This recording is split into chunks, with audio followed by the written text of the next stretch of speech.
भाई कोई निर्दोष पकड़ा जाता है तो हमें आगे बताओ, हम निर्दोष के ऊपर कार्रवाई नहीं करेंगे, उसको नहीं मुकदमे में फंसाएंगे।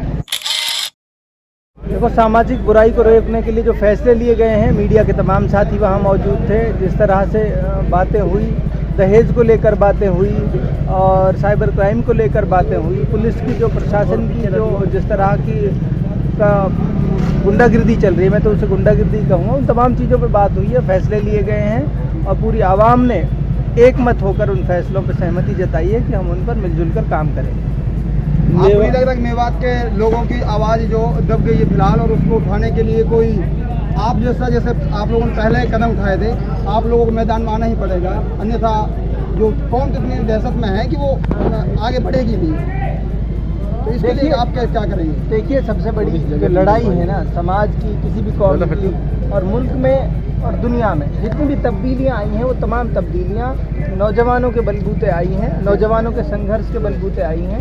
पहले भी हमने एकजुट करके ऐसे तमाम नौजवानों को लड़ाई लड़ी है, अभी भी हम लड़ाई लड़ने का काम करेंगे। लेकिन देखिए, एक बात आपको हमको सबको समझनी पड़ेगी, मुल्क में जिस तरह की सियासी कोशिशें हो रही हैं, जिस तरह की पॉलिटिकल प्रैक्टिसेस हो रही हैं, वो एक धर्म विशेष को, जाति विशेष को टारगेट करके और सियासी फ़ायदे हासिल किए जा रहे हैं। उन तमाम तरह की एंगलों में मुसलमान एक तरह से कॉर्नर हो रखा है और एक सियासी पार्टी एक बहुमत की मेजॉरिटी के लोगों को मुसलमानों का डर दिखाकर वोट हासिल करना चाहती है। लेकिन अब धीरे धीरे मुल्क के लोग इस बात को समझने लगे हैं कि ये सियासी लोग जो हैं, जो देश में फ़िरका परस्ती की ताकत है, जो फ़िरका परस्ती की राजनीति करना चाहते हैं, उन लोगों को ज़्यादा दिन नहीं चलना।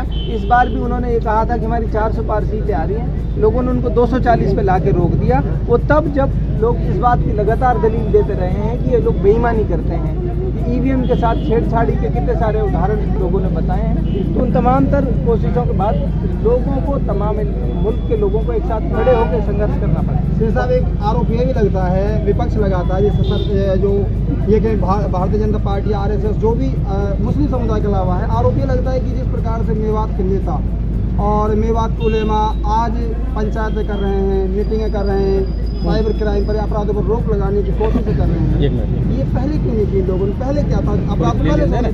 देखो, दो बातें हैं।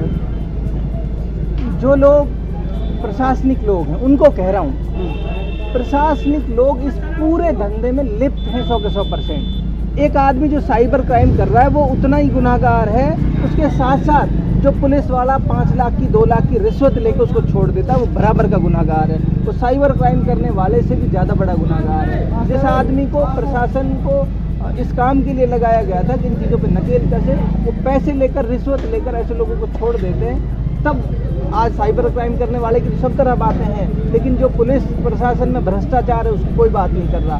जो एक किसी भी महकमे में चले जाइए, आप तहसील में चले जाइए, थाने में चले जाइए, बिजली घर में चले जाइए, वो लोग जो वाइट कॉलर क्राइम बोलते हैं इसको, जो सफ़ेद पोश लोग हैं, जो कुर्सियों पे बैठे लोग हैं, वो रात दिन भ्रष्टाचार कर रहे हैं, रात दिन गरीब आदमी की जेब लूट के खा रहे हैं। आज उसकी कोई चर्चा नहीं है। ये पहले से चला रहा है। ये बात क्या है कि वही लोग जो ये बात कहते हैं कि हम लोग, वो लोग क्राइम कर रहे हैं, तो पुलिस वाले भी तो क्राइम कर रहे हैं, जो रिश्वत ले रहे हैं। जो थाने में बैठा एक अधिकारी है जो रिश्वत ले रहा है ऐसे आदमी से और उसको छोड़ रहा है, तो वो भी तो क्राइम कर रहा है। बात क्या है, समाज को अगर हमें उस मुख्य धारा में लाना है, इन तमाम चीज़ों से संघर्ष करके हम नौजवानों को खड़ा होना पड़ेगा, लंबी लड़ाई लड़नी पड़ेगी, जो बहुत ही स्ट्रेटेजिकल प्लानिंग के साथ लड़ी जाएगी कि दोनों फ्रंट पे लड़ाई लड़नी है। एक तो इस काम को बंद कराने की लड़ाई लड़नी है, भाई ये काम हमें छोड़ना पड़ेगा, हर व्यक्ति तक पहुंचकर उसको कन्विंस करना पड़ेगा कि ये कोई समाधान नहीं है। दूसरा, उसके साथ साथ हमें उन्हें रोजगार के उचित संसाधन मुहैया कराने पड़ेंगे, उनको काम मुहैया कराना पड़ेगा। तो वो दोनों फ्रंट पे काम होगा, तब जाके इस समस्या से निपट पाएंगे। सीताराम जी ने 1 लाख रुपए का आज डोनेशन यूनिवर्सिटी के लिए दिया है, एक बहुत लंबी पुरानी मांगे थी, तो इसको क्या कहोगे? देखो, यूनिवर्सिटी की बात की जाए तो वो 500 करोड़ 1000 करोड़ के बजट का काम है। उसके लिए कोई आदमी ये कहते जी मैं उसके लिए 1 लाख रुपए दूंगा, ये किसी व्यक्ति विशेष का काम नहीं है। बहुत लोग ये कहते हैं कि चंदे उगा के की जा सकती है, लेकिन अब मान लो उन्होंने 1 लाख रुपए दे दिया, बोल दिया मंच से, अब कब लगेगा, कहाँ लगेगा, कौन उसको लगाएगा, कौन संस्था होगी उसके बारे में, तो ये तमाम चीज़ें हैं। जो बनेगी तो सीताराम जैसे हजारों लाखों लोग हैं, मैं उनका स्वागत करता हूँ, भले आदमी हैं, उन्होंने कम से कम हिम्मत जताई, कहा कि मैं 1 लाख रुपए दूंगा। ऐसे हजारों लाखों लोग हैं जो 1 लाख तो क्या 10-10, 20-20 लाख रुपए देने के लिए तैयार बैठे हैं, लेकिन उसका कोई शकल बने, उसका कोई निज़ाम बने कि कौन संस्था होगी, कौन इसके लिए कलेक्शन करेगा, पैसे किसके यहाँ जमा होंगे, तमाम बातें हैं। प्रैक्टिकल बात तो ये है कि हम सब लोग चाहते हैं और सरकारों को ये करना चाहिए, ये सरकारों के करने के काम है।